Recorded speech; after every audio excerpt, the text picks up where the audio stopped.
এডিআৰইৰ oral বিলাক কেতিয়াৰ পৰা আৰম্ভ হ'ব আপোনালোকে জানে যে এডিআৰইত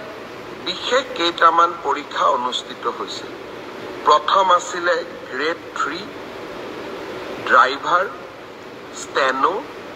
আৰু ইলেক্ট্ৰিচিয়ান অৰ্থাৎ এপিডিচিএলৰ কাৰণে আজি আমি সিদ্ধান্ত লৈছো যে গ্ৰেড 3ৰ কাৰণে কম্পিউটাৰ টেষ্ট ড্ৰাইভাৰৰ কাৰণে ড্ৰাইভিং টেষ্ট ষ্টেনোৰ কাৰণে ষ্টেনোৰ ব্যৱহাৰিক টেষ্ট আৰু ইলেক্ট্ৰিচিয়ানৰ কাৰণে ইলেক্ট্ৰিচিয়ানৰ স্কিল পৰীক্ষা কৰাৰ যিটো পৰ্যায় তাক আমি 15 জুনৰ পৰা আৰম্ভ কৰিম আৰু এই সমগ্ৰ ব্যৱস্থা আমি এটা মাহৰ ভিতৰতে সম্পূৰ্ণ কৰিম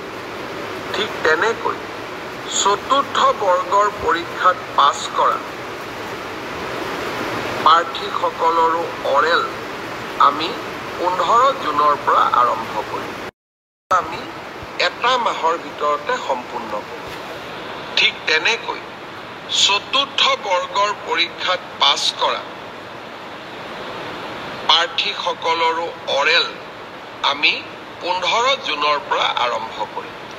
আৰু এমাহৰ ভিতৰত ইয়াক আমি সম্পূৰ্ণ কৰিম অলপ আজি বা কালি বা পৰহি ৰাজ্য চৰকাৰে আপোনালোকক আনুষ্ঠানিকভাৱে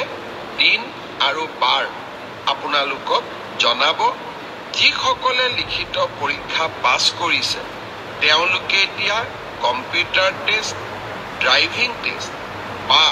স্কিল টেষ্ট বা মৌখিক পৰীক্ষাৰ কাৰণে তেওঁলোকে যেন সাজু হয় 15 জুনৰ পৰা এই প্ৰক্ৰিয়া আমি আৰম্ভ কৰিম মোক আৰু এটা প্ৰশ্ন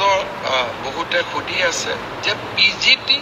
আৰু গ্ৰেজুৱেট টিচাৰৰ পৰীক্ষাৰ ৰিজাল্ট কেতিয়া দিব আমি 5 জুন তাৰিখে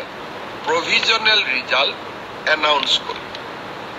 5 জুনত প্ৰভিজনেল লিষ্ট এনাউন্স কৰাৰ পিছত আপোনালোকৰ ডকুমেন্ট ভেৰিফিকেশ্যন হ'ব আৰু যিসকলৰ ডকুমেন্টছ জেনুইন হ'ব তেওঁলোককে আমি চূড়ান্তভাৱে পৰীক্ষা